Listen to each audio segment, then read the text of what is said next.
الرحمن الرحيم. قال الله تبارك وتعالى في القرآن المجيد: اهدنا الصراط المستقيم.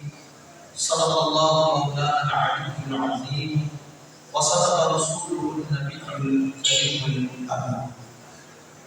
آج کی محفل کا سلسلہ عرس امیر المجاہدین فنافی خاتم النبیین علامہ حافظ خالد حسین بدوی رحمۃ اللہ تعالی علیہ انعقاد پذیر ہے، اور امیر المجاہدین علامہ حافظ خالد حسین بدوی رحمۃ اللہ تعالی علیہ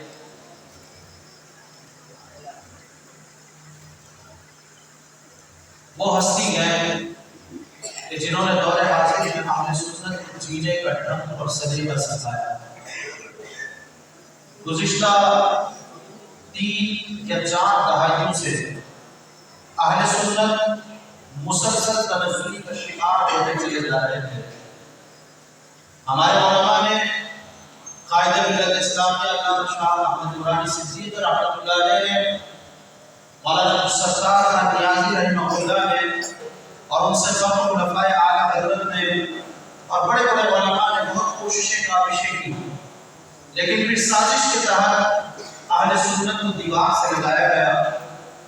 اور ایک دور وہ تھا کہ جب شہر کراچی میں قائد ملت اسلامیہ علامہ شاہ احمد نورانی رحمۃ اللہ علیہ کی کتی بولتی تھی، اور کراچی کی اکثر سیٹیں جامع علماء پاکستان کی تھی، سنیوں کی تھی، اہل سنت کی تھی، لیکن پھر سازش کے تحت ماحول کو تبدیل کیا گیا، ماحول کو بدلا گیا، اور پھر لسانیت کا بیج بویا گیا، تعصب کو پروان چڑھایا گیا، قوم کو آپس میں لڑوایا گیا، سندھی مہاجر پٹھان کے جھگڑے کروائے گئے، اور پھر دین سے لوگوں کو دور کیا گیا، کہیں پر زبان کے نام پر، کہیں صوبائیت کے نام پر، کہیں صوبائی اور مختاری کے نام پر، کہیں علاقائی اور مختاری کے نام پر، اور کہیں کسی ازم کے نام پر قوم کو ڈیوائیڈ کر دیا گیا۔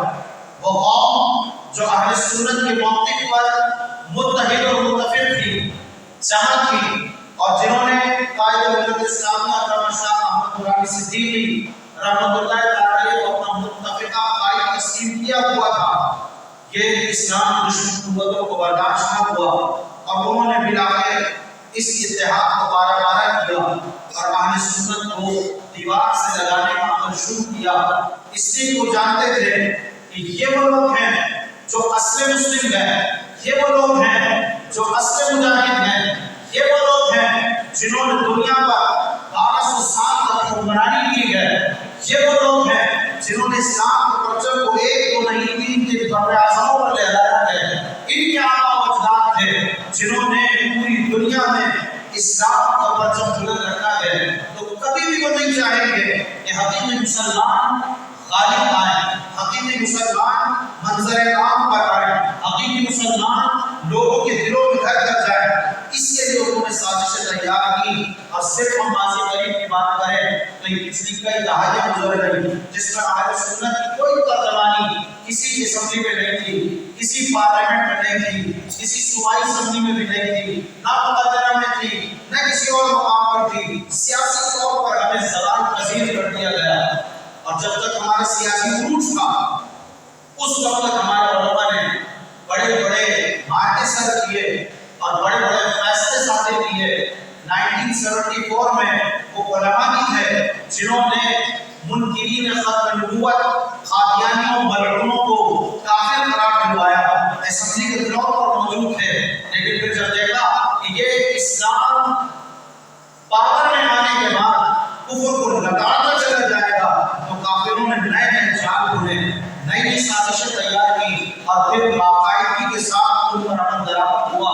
کچھ لوگوں کو خریدا گیا، کچھ مسلمان جو نام کے مسلمان تھے ان کو اپنا اعلیٰ ادارہ بنایا گیا، اور پھر اس اتحاد کو پارا کیا گیا، اور پھر صورت حال یہاں تک پہنچی، نوبت یہاں تک پہنچی کہ ہم سیاست کو شجر ممنوعہ سمجھنے لگے، ہم سمجھنے لگے کہ یہ تو کوئی کام کی دین کا نہیں ہے، سیاست کو جدا گانا سمجھا، دین کو جدا گانا سمجھا۔ حالانکہ ڈاکٹر اقبال کی پہلے ہمیں سمجھا رہے تھے کہ جلال بادشاہی ہو یا جمہوری تماشا ہو، جدا و دین رہ جاتی ہے ان کے ذمے. ایک بار میں پہلے بتایا تھا، ایک بار میں اگر پاکستان سے پہلے اس فلسفے کو قوم میں اسی طرح داخل کر دیا گیا ہوتا کہ دین الگ سیاست الگ، تو یقین جانیے پاکستان بھی نہیں بنتا تھا. پاکستان بنا اسی فلسفے پر، اسی بنیاد پر، اور بزرگوں نے، ہمارے بڑوں نے، ہمارے آباء و اجداد نے یہ نعرہ لگایا، پاکستان کا مطلب کیا؟ پاکستان کا مطلب کیا؟ پاکستان کا مطلب کیا؟ قائد محمد علی جناح، ڈاکٹر علامہ اقبال اور جتنے بانیان پاکستان ہیں، اگر علماء کے ساتھ نہ ملتے تو پاکستان اپنی معنی سے وجود میں لاتا. خود جا کر انہوں نے علماء سے ملاقاتیں کی ہیں، پیران نظام سے ملاقاتیں کی ہیں. سنی کانفرنس بنارس میں مفتی نعیم الدین مراد آبادی رحمۃ اللہ تعالی نے منعقد کی، جس میں 500 سے زائد علماء کو اسٹیج کی زینت بنے ہوئے تھے.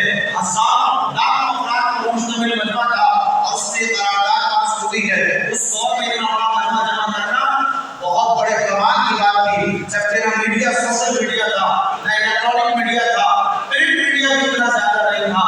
اس دور میں جمع کر لینا بہت بڑی بات ہوا کرتی تھی.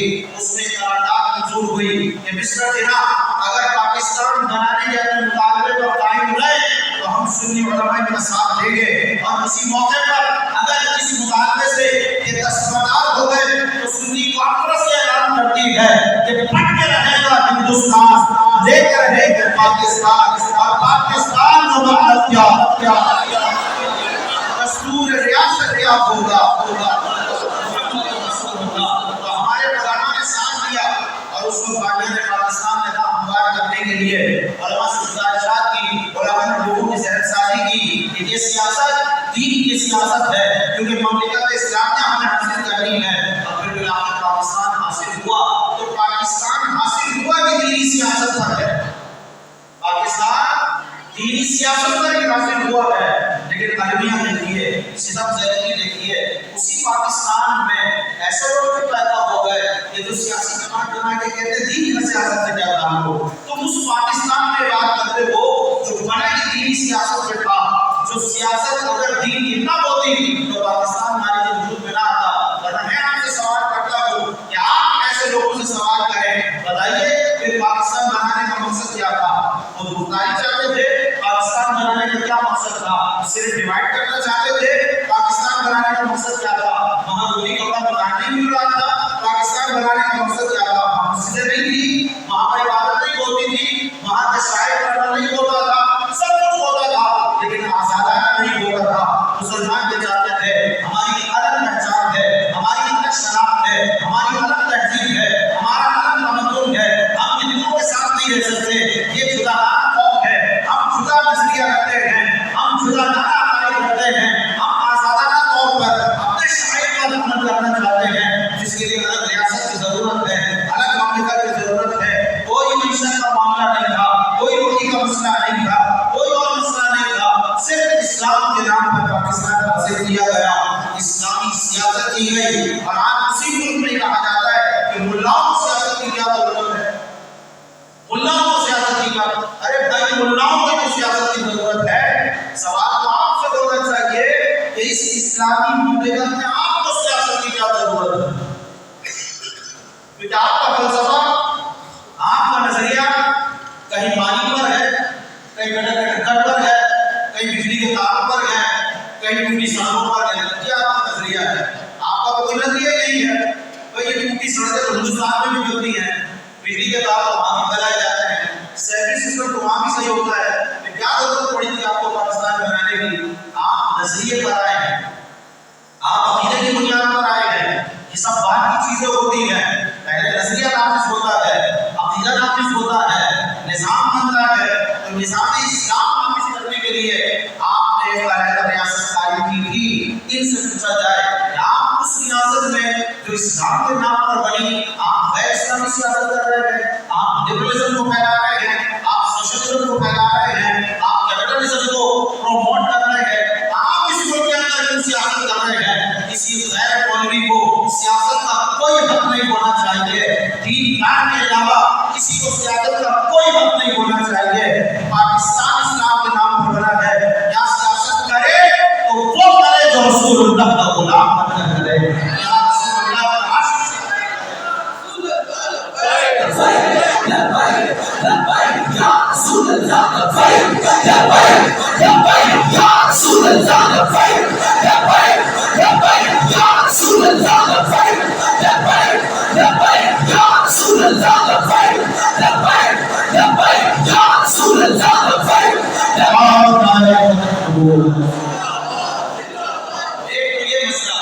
سیاست کو دین سے جدا کر دیا اور دین کو سیاست سے جدا کر دیا، تو پھر جمہوریت رہ گئی، پھر ظلم رہ گیا، پھر بربریت رہ گئی، پھر کس بات کا شکوہ کرتے ہو؟ اس لیے سب سے پہلے اس قوم کو یہ ذہن بنا لینا چاہیے کہ رسول اللہ صلی اللہ علیہ وسلم نے سیاست فرمائی، خلفائے راشدین نے سیاست فرمائی، امام علی مقام امام حسین رضی اللہ تعالی عنہ نے سیاست فرمائی۔ میدان کربلا میں وہ نماز پڑھنے نہیں گئے تھے، روزے رکھنے نہیں گئے تھے، وہ یزید کا حاکم وقت کا مقابلہ کرنے کھڑے ہو گئے تھے۔ تو یہ اسلامی سیاست ہے۔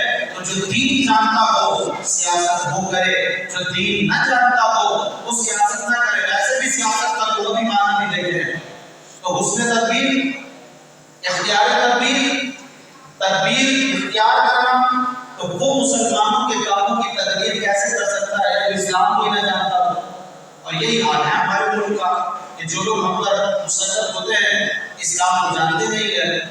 اللہ تو فرماتا ہے کہ جب اللہ تبارک و تعالیٰ ایمان والوں کو زمین پر تسلط عطا فرماتا ہے تو وہ نمازوں کا نظام قائم کرتے ہیں، وہ زکوٰۃ کا نظام قائم کرتے ہیں، وہ امر بالمعروف کرتے ہیں، وہ نہی عن المنکر کرتے ہیں۔ یہ چار باتیں تو واضح طور پر سورۃ النجم میں موجود ہیں۔ تو آپ بتائیں اگر آپ یہ کہتے ہیں کہ ان سے بات کرو کہ بھائی بہت اسلامی ریاست ہو گئے، اسلامی احکامات پر عمل تو ہو رہا ہے، تو اسلامی احکامات پر عمل سب سے پہلے تو نماز کا نظام قائم کریں آپ۔ اچھا اس میں کوئی آپ کو معیشت کا بھی نقصان نہیں ہے تو وہ بتائیں کہ نہیں یار نماز کا نظام قائم ہوا تو معیشت ڈیمیج ہو جائے گی۔ قرآن میں تو اقیم الصلاۃ ہے نا، اقیم الصلاۃ، نماز قائم کرو، نماز پڑھو، یہ نہیں ہے کیا ہے نماز قائم کرو۔ نماز پڑھنا بھی نماز قائم کرنے کے تحت ہے، لیکن حکم ہے نماز قائم کرو۔ علماء نے لکھا نماز کا پڑھنا تو صرف پڑھ لینا ہے، آپ نے جمعہ پڑھ دیا تو نماز پڑھ لی، عید بھی پڑھ دیا تو نماز پڑھ دی، یہ تو نماز کا پڑھنا ہے۔